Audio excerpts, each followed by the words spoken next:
Hey everyone, and welcome to my Lovable course.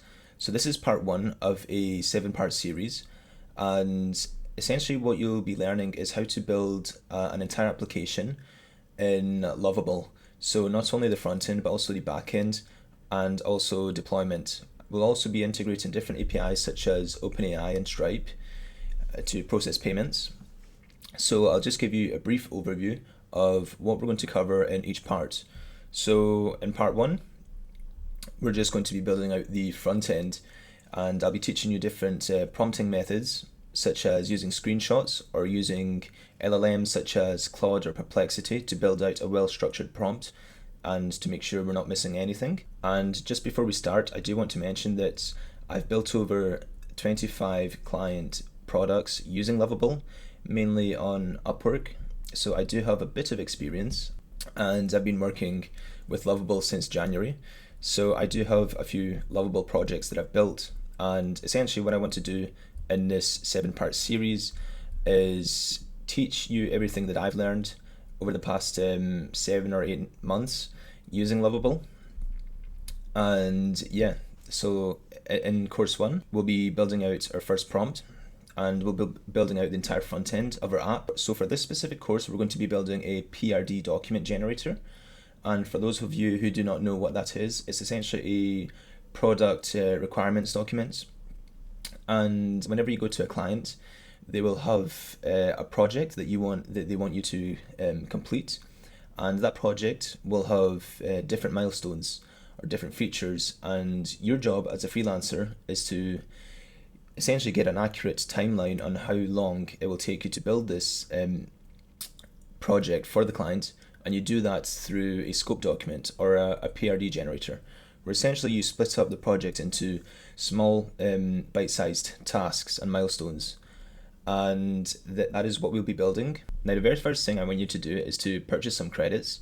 Now, I'd say for a project of this size, which is very small, it's not super complex, I'd say we can start off with 200 credits. So if you just go to Lovable.dev pricing and purchase 200 credits, that should be good enough. Now, the next thing I want to mention is why Lovable, and for example, why don't we use Replets or Bolt or Base44? Now, I mainly use Lovable just on personal preference. I just think the agent does a really good job at understanding my prompts, and I do not have to reprompt it so often. Now, there's one thing I want to mention, that essentially, if you master one of these tools, then you can easily master the others. You can easily use them because all you're really doing is prompting and debugging. And then there are some technicalities such as deployment and some backend stuff that we'll cover. However, all you need really is to learn one tool really well, and then the concepts and skills are they're transferable. They're the exact same in the other tools, so you don't have to worry about that. Okay, so let's go ahead and create our first prompt. Now, you can use any large language model you like. I just prefer Claude. It's just personal preference again. And what we'll do is we'll ask Claude for the must-have features. Again, we don't want to overcomplicate it for now, so we're just going to ask for the must-have features for a PRD document generator. So let me just write that in. Please create a prompt for Lovable.dev to create a PRD document generator. Only include the must-haves features, and then just click enter. I'd recommend you use a thinking or reasoning model, and which is why I'm using Opus 4.5. Okay, let's quickly review the first prompt that Claude has generated. So it's likely you're going to iterate a few times on this first prompt.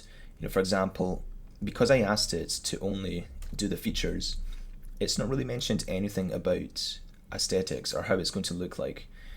So I think we should just say update the prompt so the page looks nice and is aesthetically pleasing. Use same color patterns throughout each page. And also, I'm just going to review each of the features that it's recommended one by one. So this looks correct. So let's just update our prompt. Okay, I'm quite happy with this. So let's just go ahead and copy this output from your large language model, and then we'll just paste it in Lovable to create our app. Okay, so it looks like it's created our PRD generator, and we can just click on this little arrow up here to get a preview of what it will look like. Yeah, I mean, this looks okay. I mean, you can see here, these are all the different sections. However, we might change this later. Now, the other powerful thing I want to show you is the use of screenshots when working in these tools. This is very powerful if you feed an existing screenshot into Lovable, and sometimes it's actually better than prompting. So for example, let's say for this application, I want to change the layout.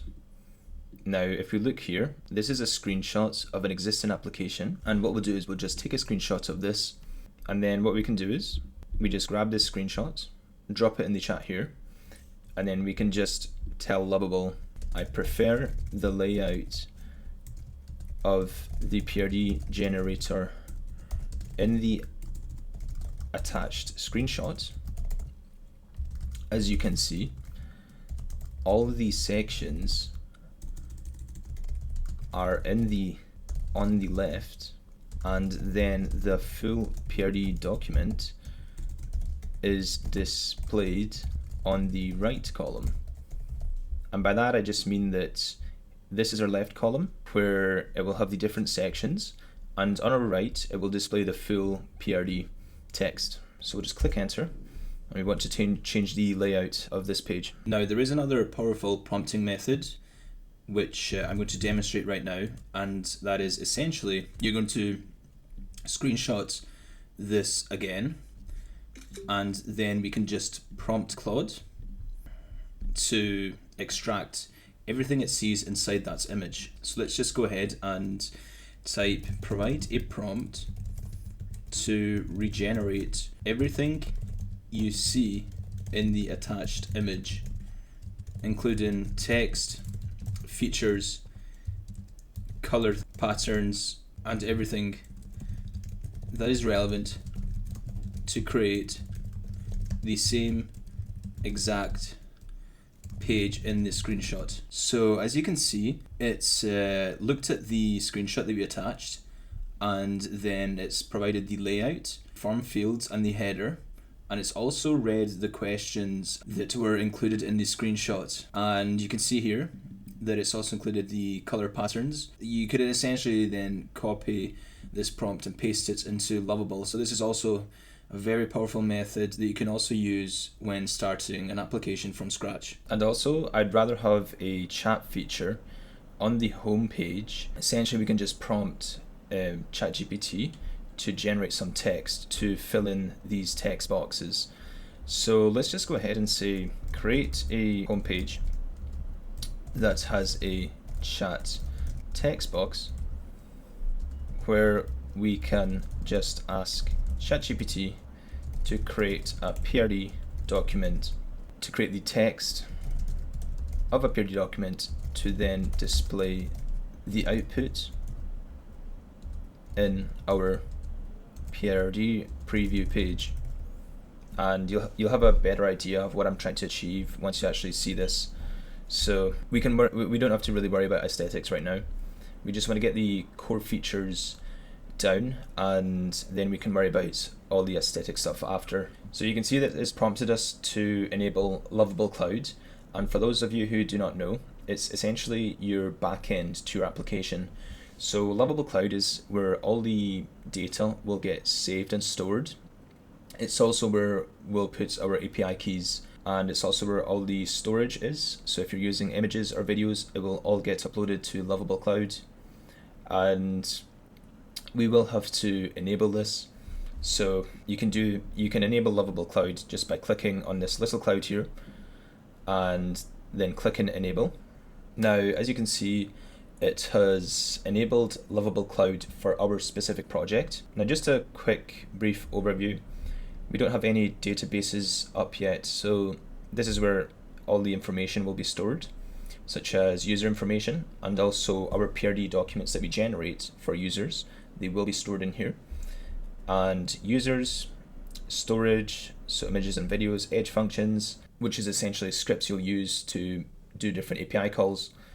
And our secrets will get saved in here, which is where you will add your API keys. So yeah, we'll dive into this later, but yeah, for now that's just good to know. And as you can see here, essentially what I've done is I've created a landing page where a user can just come and say, okay, I want a PRD document for, let's say, a dating app. So just type in dating app and then click enter here. And it will then use ChatGPT to create a PRD document for a dating app. So you can see here it's not actually generated the text for what the user asked, which is our dating app PRD document. So what we can do is we can just say, I just prompted the landing page to create a PRD document for an app. However, when it redirected me to the editor, no text was displayed. Please fix this issue. So this is fairly common, where you will prompt the agent and it might not get it right the first time. So my recommendation to you is to be very specific when you are prompting the agent, to make sure you're very specific with what it is you want, and try to avoid being generic, and do not give it multiple different tasks to do. Just give it one task per prompt. So we'll go ahead and click enter. Okay, so let's test the chat feature again. And we're just typing dating app and click enter. Okay, so it's now generated our PRD document, as you can see here. It's filled in the text for every section. So yeah, I'm quite happy with this. Now obviously we're gonna have to, we can see here that it's not included text for the different sections here, but that's fine. We can always adjust that later. So we can now go ahead and publish our application, and we'll just click publish here. And this means that you'll be able to share it with other people. If you want to get feedback from others, you can just go ahead and use the URL that Lovable will generate. Okay, so and if we then click on the URL, then it will open up a new web page with our application. So this is it for the first course. In the next course, we'll be building out some more of the core features just to get the front end almost finalized. I'll then discuss how to prompt the agent effectively, and I'll give you a secret tip that I use that works really well when you encounter issues in Lovable. Yeah, we'll also talk about visual edits, and also how to remove the edit with Lovable badge, and also how to update your favicon, which is essentially the little icon on the top left here. So yeah, stay tuned for the course 2.